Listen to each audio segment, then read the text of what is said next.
Fry করে নেব। আজকে অনেকটা খরচা হয়ে গেল রসা রসা। তো বন্ধুরা আপনারা সবাই কেমন আছেন? তো কালকে রানীর বার্থডে ছিল, অনেকেই দেখছো। ব্যাপার হলো কালকে খাওয়া দাওয়াটা মানে অড টাইমে হয়েছে। তো দিনের খাওয়া হলো 6টার দিকে আর রাতের খাওয়া হলো 1টার দিকে।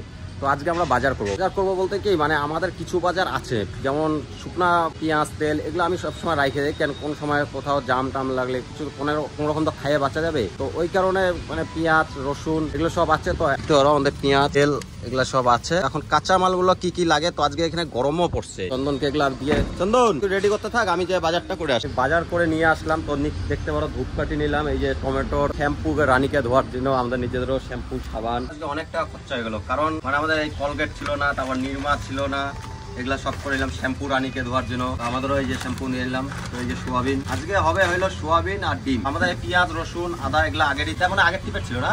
আমি এই যে দেখো নিয়ে নিচ্ছি আজকে ডিম। তো ডিম রান্না করবো। ব্যাপার হলো আজকে এতগুলা ডিম আবার ভাইবো না, আমরা দুইজন খাই, ওইটা ওরকম ব্যাপার নাই। ব্যাপার হলো এখানে একটা উড়িষ্যার সার আছে আমাদের কোম্পানি, আসলেই বলে সজল রান্না করো। তো উনিও কিছু দেয় টাকা, আমাদের হাতে বলে টেস্ট হয় খুব, বাঙালি বহুত আচ্ছা রান্না হয়। তো আমরা এখন সোয়াবিনটা ভিজায় রাখবো, কারণ সোয়াবিনটা ভিজায় রাখলে একটু ফুলবে। তো আমাদের ভাতও মোটামুটি হয়ে গেল। কতক্ষণ লাগবে ভাই? এই যে দেখো ভাতের মধ্যে আমরা ডিম সিদ্ধ দিয়েছিলাম, ডিম ছোলাও শুরু করে দিয়েছি।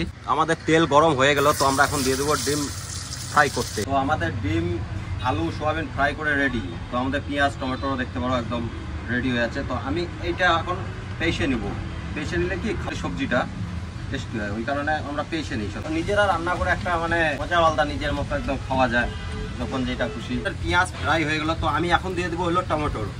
তো টমেটোটা পুরো একদম ফ্রাই করে নেব। ফ্রাই করে নিয়ে তারপর দিয়ে দেবো হলো এই যে আদা রসুন, মানে এগুলো ওই যে ফেটে নিচ্ছে এগুলো দিয়ে দেবো। একদম হয়ে গেল রসা রসা।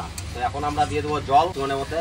আর যে সারটার কথা বলি, এই যে সারটা আমাদের এখানে আসছে, তো এখন সারের ছুটি হইলো। তো স্যার কি আমাদের রান্না কেমন হয়? খুবই ভালো হয়, যা তরকারি খুবই ভালো হয়। আমাদের মাংস বানানো হয়, চলতে থাকে, আমাদের আছে খাওয়া দাওয়া হয়। Thank you sir. ফাইনালি আমাদের হয়ে গেল। তো আমরা এখন ধনিয়া দিতে লেগে পড়লাম। ধনিয়া দিয়ে আমাদের কিছুক্ষণ রেখে হয়ে যাবে। চন্দন কেমন হয়েছে রে?